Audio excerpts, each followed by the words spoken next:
तो आज हम लोग निकाल रहे हैं यूक्लिड विभाजन की सहायता से मौसा ज्ञात करना हम लोग सीख रहे हैं जो किस तरह से यूक्लिड विभाजन की सहायता से मौसा ज्ञात करते हैं।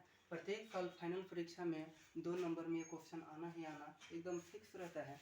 जैसा कि इस सवाल को बनाने के लिए सबसे पहला हम लोग को दोनों संख्या को लेना होता है। जैसे इसमें दिया हुआ है 135 और 225, 135 और 225। अब इसमें पहले हमें ये देखना है कि दोनों में बड़ा कौन है। यहाँ पर हम देख रहे हैं 135 बड़ा है 225 से, तो हम लोग जानते हैं कि 225 ये बड़ा का चिन्ह 135 से।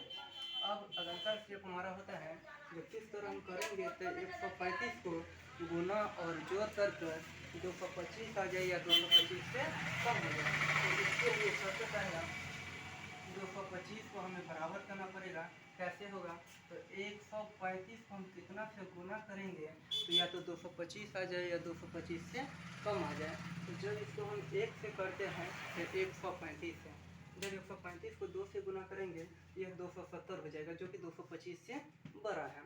ये एक मर से होगा और उस पर से 135 हो गया। अब इसमें जोड़ना है तो 225 में से 135 को घटाएंगे तो शेष बचेगा 0, 12 में से 3 घटे 9 यानी कि 90 बचा।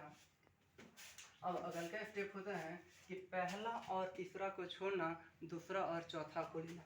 नेक्स्ट स्टेप है पहला ये 1 नंबर, 2 नंबर, 3 नंबर, 4 नंबर, तो 1 और 3 को छोड़ा जाता है, 2 और 4 को लिया जाता है।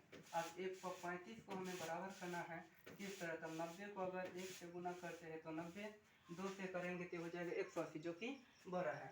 तो 1 से गुना किए तो हो गया 90 प्लस। अब 90 में कितने 135 में से 90 को घटा लेते हैं तो बच जाएगा 45। कितना बच जाएगा 45। जब तक हमें शेषफल 0 ना आ जाए तब तक हमें इसी तरह से आगे बढ़ते चलना है। पहला और तीसरा को लेना है, दूसरा और चौथा को छोड़ना है। जैसे ये पहला, दूसरा, तीसरा, चौथा। अब दूसरा का 90 को ले रहे हैं और चौथा 45, तो 45 को 2 से गुना करेंगे तो 90, शेषफल बचा 0। तो ये वाला जो संख्या थी वही मेरा मौसा कहलाता है। इसका यूक्लिड विभाजन मौसा बराबर 45। यही आपका आंसर है। प्रत्येक साल 2 नंबर में फाइनल परीक्षा में आना ही आना।